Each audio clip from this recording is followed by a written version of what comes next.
Punter, great to have your company for another session of betting advice, and it's the Punter Olympic Stylie. I've got a big smile on my face this morning because I had £100 on it being ruddy awesome last night. Got 8 to 1, pretty pleased. It was awesome, wasn't it? A fantastic start to the Olympics. The sports started today, and of course there are plenty of betting opportunities. To discuss all of them in studio, I have with me Chris Graham, our betting expert. Chris, good to see you. And how much did you enjoy it last night? I thought it was absolutely exhilarating. I thought it made me proud to be British, it really did. And to see the Arctic Monkeys at the end was just the perfect end to me of a wonderful night.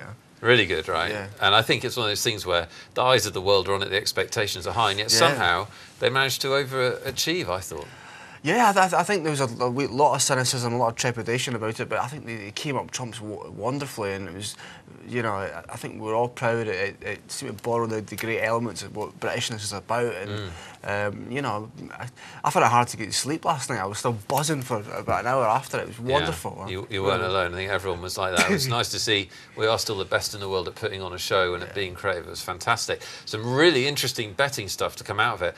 Couple of little controversies, actually. We'll start with the lighting of the flame, this kind of big ceremonial thing that's always done by one kind of, you know, athlete from the country involved. But last night they went a different direction. That's caused a bit of a problem. It has. I mean, you know, I wasn't too surprised, actually.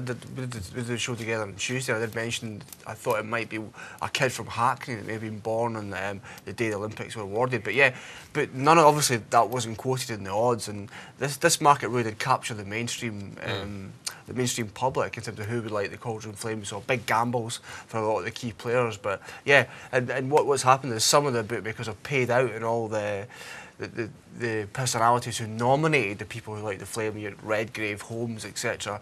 Right. While others have just refunded stakes, and others have just kept the money, which is a bit nasty. Not in the spirit of the Olympics. Technically, what do they have to do? Technically, I guess if you said Steve Redgrave would like the flame and he didn't, the bookie can keep the money. Yeah, the bookmaker's not obliged to pay back anything at all, but I think they felt it was in the spirit of the games, and like I say, this market has captured the mainstream. It's transcended betting, really. You know, there's people talking about it in the street, and people who contacted me about it who've never really had a bet before. So it really did. It captured the mainstream, and to refund stakes on that, you know, it's all like double brownie points, isn't it? Double brownie points. Yeah. Well, we will name and shame the bookies that don't as the week goes on, I'm sure. It's really interesting to look back on that market, actually. Let's check out how it changed in the run-up to the opening ceremony. So we had this on Tuesday. I think Steve Redgrave was the favourite. Yeah, he was. And then followed by Kelly Holmes, Roger Bannister and Daley Thompson. So this is a market on Tuesday, Chris. And obviously it's interesting because this market is purely speculative. Yeah. As we found out. Indeed we did. And Redgrave always was the favourite, Roy. I mean, I think just Roger Bannister took over, I think, briefly for half an hour, but apart from that, he was favourite throughout, and understandably, really. Kelly Holmes very short there at 5 to 2. I could never really foresee that, but yeah, Redgrave was this pivotal character in it, and when they handed it over to him last night, I thought, oh well, you know, anyone who's backed Redgrave is See, because I thought the opposite, because every Olympic Games I've seen, the guy that carries it into the stadium, he always likes somebody else's torch. So I thought, oh, Redgrave's not going to be it. Oh, interesting. You're more of an expert than me in the Olympics. I've done a lot of opening ceremonies. So this is really nice, actually. You didn't have to stay up till 3 AM to watch it. The market changed on Wednesday. Let's have a look at that. It's just interesting to map this through. Redgrave hardening, in fact, going to almost 2 to 1 on. Any British Royal at 6 to 1. I don't know which bookie that is. That's just disgraceful. Yeah, but that's interesting. That was the Queen was 100 to 1, and obviously Nigel, the bet Butler, highlighted that on the show, I think 2 weeks ago. And there's a real snowball effect. You know, viewers getting involved, people tweeting at him about it, people tweeting me about it, and you know, Nigel's call really did. I'd like to think the bookmakers watched the show and because of that priced up any British Royal or the Queen and saw the odds tumble. But of course, we also know that the Queen ended up with a surprise role doing her skit. It was charming. Well done, Liz. It was amazing. It was amazing. She did that. And I guess the rumours of her having a role got out, and that made some bookies price it up. Let's check out the final odds that we had, which was on Thursday, the day before, and that's when this Roger Bannister rumour started. Yes. Yeah, it did. It was a huge plunge. I think it went from 6 to 1 into even money. In fact, with one particular firm, the Roger Bannister. And you could see the reasons for that. You know, he's very much we don't want that Corinthian spirit in Britain and stuff like that. And you know, I think that was a reasonable, sustained gamble. Interesting, they've got Harry Potter there at 10 to 1. Now that actually is a fictional character. Just to point that out. Yeah. It's quite weird. Yeah, it's not Harry Potter from No. Leytonstone. No, exactly. Yeah. James Bond as well was backed into 6 to 1 at Coral, and it's, you know, I think a fair play to the bookmakers. You know, I think they came up with some fun bets. Keith Flint from the Prodigy was 100 to 1 with Coral. I really liked that. You know, Firestar. I'm the Firestar. Somebody had been walking past rehearsal and heard Firestar. So Yeah. And I think, you know, I have to give them credit. I think they gave us a fair go and we got a lot of laughs from the betting public and outside it, and you know, fantastic. Yeah. Okay, so the other big market last night that you could have played was number of viewers that the opening ceremony would get. Now, we talked about this in depth last time I was doing the show, I think on Tuesday, and I think we had a common consensus that it would probably be the under 22.5 million if you're talking about average viewers, but it actually peaked much higher because it's such a long show. So I hope you followed that advice. It's pretty much on the money. This one, Chris, the over-under market, the bookies set a great line, as it turned out. They did. They were very, very close to it. I made an average, overnight average of 22.4 million, which would just sit above that. And the over-under was 22.5, so they nailed it, right? Absolutely superb, I know. And peaking at 26.9 million. Some amazing statistics here. There was still 20 million people watching it at 12:30. 20 million? 20 million That's at 12:30 midnight. I mean, it's extraordinary. An 82% share, which is, you know, almost unheard of in televisual figures. I think the highest ever share for Olympic Games before that was Barcelona, just 45%. Yeah. So it really did capture the public, and and fair play to the bookmakers, they called it right again. Huh? We've put the naysayers to bed. My idea was to have some free flights to Paris for anyone who was a naysayer on the day of the games. They go over there and celebrate the non-games. Bless them. Let's get on to some actual sports, shall we? Now, for those Olympic watchers among you from previous Olympics, you'll know that the track and field comes later, and the swimming tends to dominate the early going, certainly in terms of headlines. And that's the case here because we've got some fantastic stuff going on. As we do this show for you, Michael Phelps is making his first final appearance, and some wobbly signs in the qualifying. Yeah, I mean, he almost missed out in the final. He was the eighth fastest time. His big rival Ryan Lochte got the third best time. But yeah, Phelps has lost it. He's gone. Well, who knows? We're missing it at the moment. But yeah, not much confidence in him. The bet. He's pushed out, and I mean, worrying signs. But let's see how he gets on here. Yeah, several finals tonight, including that Phelps one, and we'll keep an eye on it for you. And the Phelps bets. There's a number of specials on Phelps as well. Let's look at some specific race odds. This is the 400 metres freestyle for men, and Sung Yang is even money there. I think he's actually odds on, isn't he? Or am I wrong? I thought he was about 6 on. Yeah. I think it was 6 to 1 on. This was pre-event. Oh, this is pre-event. Yeah, I'm pretty sure he's absolutely stormed the heats this morning. If you want to bet on him right now, the final's in a few minutes. It's actually very, I don't think he'll get evens.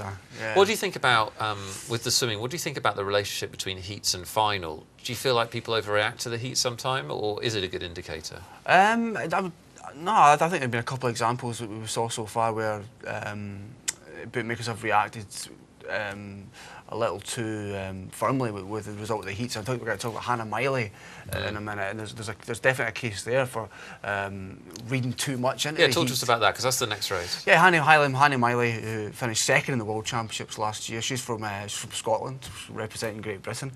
We all hope she wins tonight. She's running later on. She's swimming later on. She's as big as 16 to 1 to win, which is extraordinary when she's ranked the second best. So why does that happen? Because she had a bad heat? She did. She'd got the 6th fastest time in the heat, 6 out of 8. So when you look at that, you can understand it. But the feeling I have is that, you know, there wasn't much depth of talent within her heat, so she didn't really need to strain herself. So she maybe, as they say in horse racing, had a little bit in hand. And now you can back out 16 to 1, which is let's hope it obliges. Yeah, absolutely. Let's confirm those odds for you. This is the 400 metres individual medley for women. Goes off tonight. One of our early medal hopes. So is Hannah Miley at best price 18 to 1 in the place. Wow, I mean that is something like silver in the worlds, and and comes in second in the rankings in this event. Absolutely. Definitely value there. Value there. Well, let's hope that comes to pass. That'd be a lovely start for the British team. There is also a relay tonight, 4x100 women's relay. So everybody does 100 metres. It's about my limit actually, and then you have to hand off to someone else. So that's the other final tonight. Now, the highlight tomorrow will be the women's road race. The cycling will happen. We had the men's road race today. Didn't go according to plan for Team GB. They let a critical breakaway get away. Couldn't haul them back in, so Mark Cavendish never got his shot. He seemed pretty upset about it as well. However, tomorrow we do have a hope in the women's, right? Well, yeah, Lizzie Armitage, I would say, is probably or Nicole Cook. It's quite different. Nicole Cook won this 4 years ago. Defending champion. Defending champion, absolutely. But Lizzie Armitage is the team leader within this team. And she's 10 to 1. Nicole Cook best place 20 to 1. And there's a lovely subplot here, Nick. That there's a bit of bad blood between these two girls. Oh, catfight, like yeah, it. absolutely. Oh, it's meow. Bicycle chains at dawn. That kind of thing. Yeah, absolutely. Armistead fell in one of the races, in I think it was at the end of last year, and Nicole Cook, I guess, in cycling rules, had to come to her aid or stop, but she marched on individually, cycled on individually, got 4th in that race, with Armistead finishing 7th, and Armistead criticised her for that. So there's this sort of spicy subplot to this race tomorrow amongst the British girls. Potentially a bit of each way value if there's somebody fancying the road race, because it's so open usually. I mean, we've got a strong favourite, but usually it's very open, the road race. I mean, I think Cook won at a big price 4 years ago, if I recall correctly. So yeah, I mean, she'll probably do it again at 20 to 1. No, you never know. No, you never know. Lots of British medal hopes in the cycling, both on the track and on the road. Just because Mark Cavendish has gone doesn't mean so we're not going to do very well. More Olympics coming up for you. We'll also take a look at some other sports. There's a Grand Prix going on and lots more besides. Plenty of punting opportunities coming your way after this break.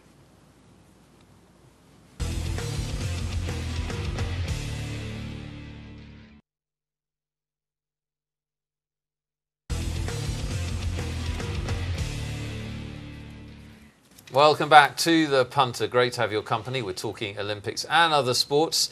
And just to clarify something from part 1, the men's 400 metres freestyle, the graphic we put up, those odds were correct. The earlier odds that we quoted of 6 to 1 on was without Park, who was disqualified, appealed.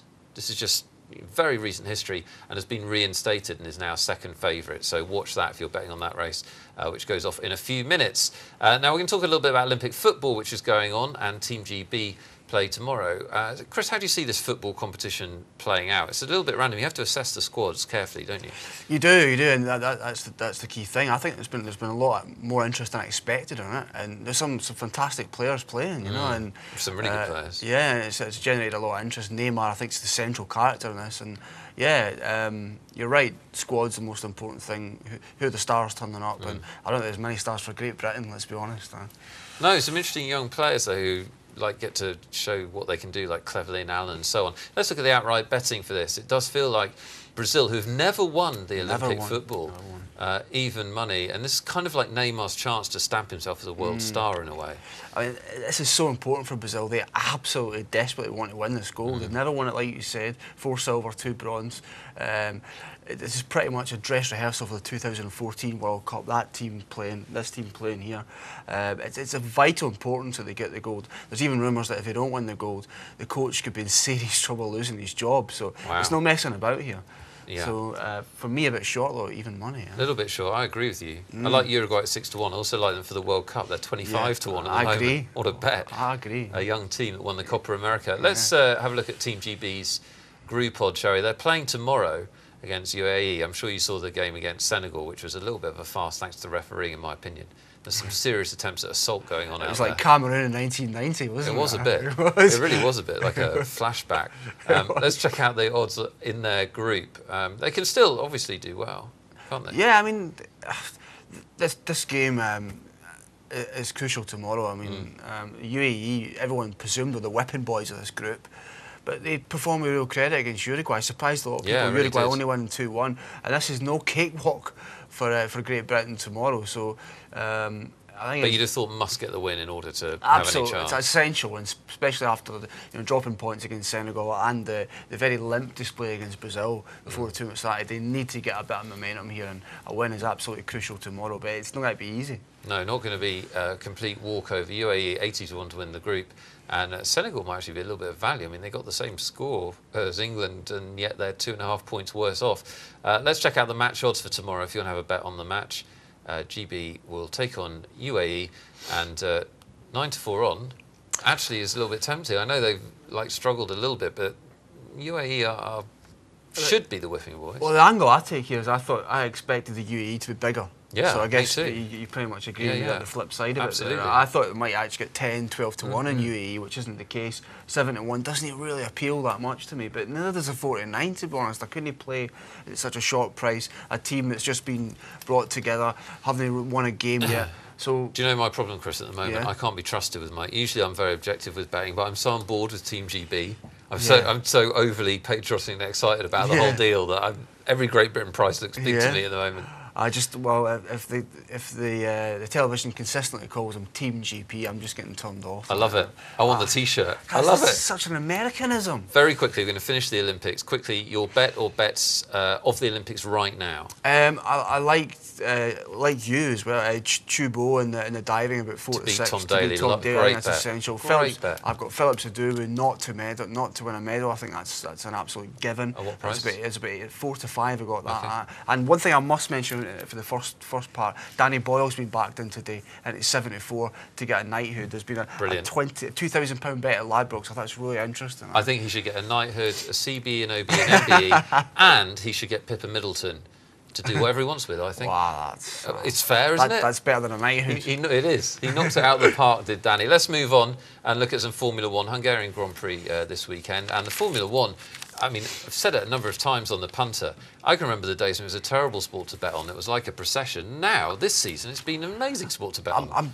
I'm rediscovering my love for Formula 1 after about 15 years, and it's exciting. It really is exciting, and we saw that so far in Hungary. The big thing for Sebastian Vettel, 5 to 1. He's never won in July. He's never won in Hungary.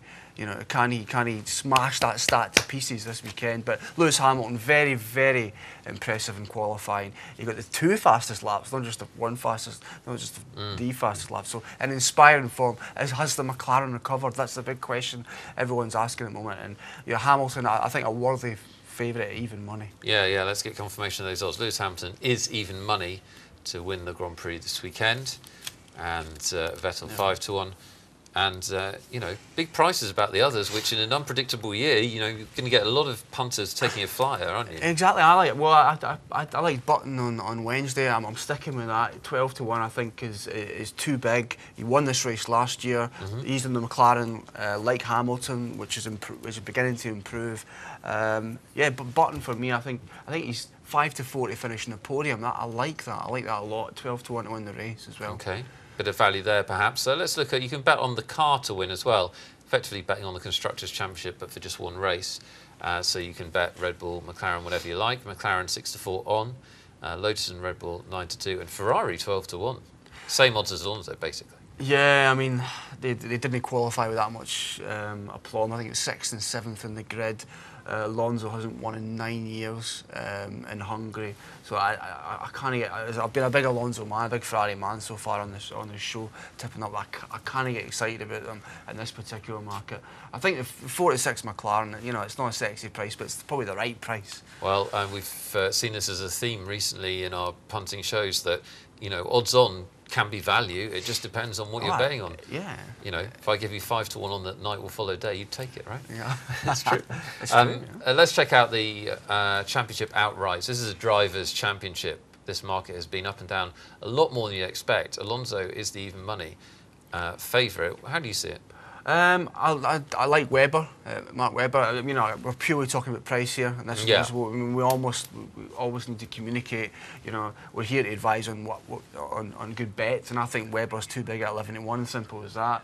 He's just not a very sexy driver. He's no rock and roll and glam. Generally his prices are inflated, and that's the case for me here. Yeah, interesting observation. Maybe still a bit of value in that market. And usually by now in F1, that market has really settled down, but still a little bit up in the air. Really fascinating stuff. Fun to watch. Let's just wrap it up by looking at the Constructors' Championship and see how that sits right now. Red Bull now 4 to 1 on.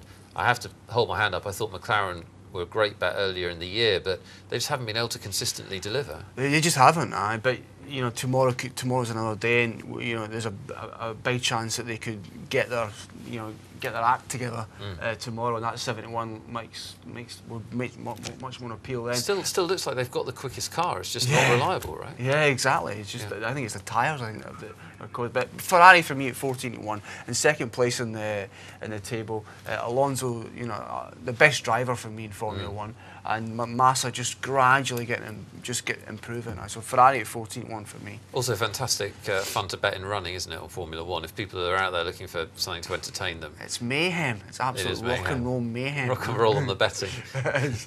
Now we're going to move to a sport that I know literally everything about. It's darts. I don't. We've been following the World Match Play all week, and Chris knows a lot more than me, so you're in safe hands.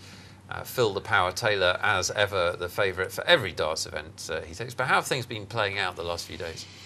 He's been nearly flawless. I mean, he was very average in his second round game against Ian White, where he just managed to get through. But generally, he's got the job done. Started off at 7-4, into 1-2 now to win. But the story here, a couple of Ronnie Baxter, you know, 1998 finalist, dropped out the top 16 in the rankings, and he's in the semi-final. So rolling back the years of Ronnie Baxter, for me, that's been the story so far. Good to see Big Ronnie up there. I don't know who he is, but sounds tremendous. Let's check out the odds, shall we? There'll be plenty of money bet on this. It is covered live on the TV, and a lot of money bet in running as well. If you want to bet the outright winner, Phil Taylor is 2-1 on, James Wade 3-1, and then the two outsiders. So do those prices look right to you in terms of James Wade and Phil Taylor? The other two obviously pretty big outsiders. I think it's about right, and you know, I'm struggling to find something that really excites me. Taylor's up against Baxter. I think he'll absolutely smash Ronnie tonight, unfortunately.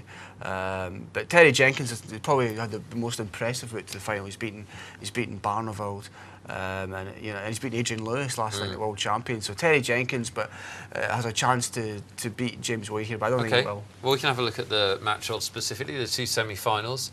Let's give you those. Phil Taylor's 9-1 on, Ronnie Baxter's 15-2. Seems about right. James Wade 2-1 on, and Terry Jenkins 15-8. That second semi-final, does that look about right to you? No, actually, I actually placed this up before I looked at them this afternoon when I was doing the research. I'd Wade about 1-4, so you know. So you're a bit of value there. Yeah, I would say I would definitely get the Wade here at 1-2 if you're a big staking punter. I just think he's consistently averaged better than Jenkins. He's got a great record at Blackpool. 4 times he got to the final here. He's just a better player, really. I think it should be a 4-on shot rather than 1-2. Okay, fantastic stuff. Enjoy the darts if you're having a bet. Formula One and darts, a couple of great sports to bet on in running. Chris, coming to the end of the show, give me your bets of the day right now. If I could give you 1 or 2 bets to put on, what are the naps for people at home? I would say Ryan Lochte in the swimming tonight. You know, I just can't see Michael Phelps doing it. You know that race has happened. We don't know the result. That's happened. You're a brave man. That's poor. And Nicole Cook each way in the road race tomorrow. Oh, nice. Yeah. The one that we didn't mention when doing the Olympics, and I hate to say this because I love her. She's from Yorkshire like me. Jessica Ennis. Massively too short, I think, right now in the heptathlon. Tatiana, what's her second name? Chinova, I think. Beat her in the World Championship. She's 5-2, the Russian, and Jessica Ennis is odds-on. Patriotic bias, right? Ennis far too short. Far too short of sports personality you're betting as well. 3-1 favourite there. Ooh. Well, second favourite. Good shout.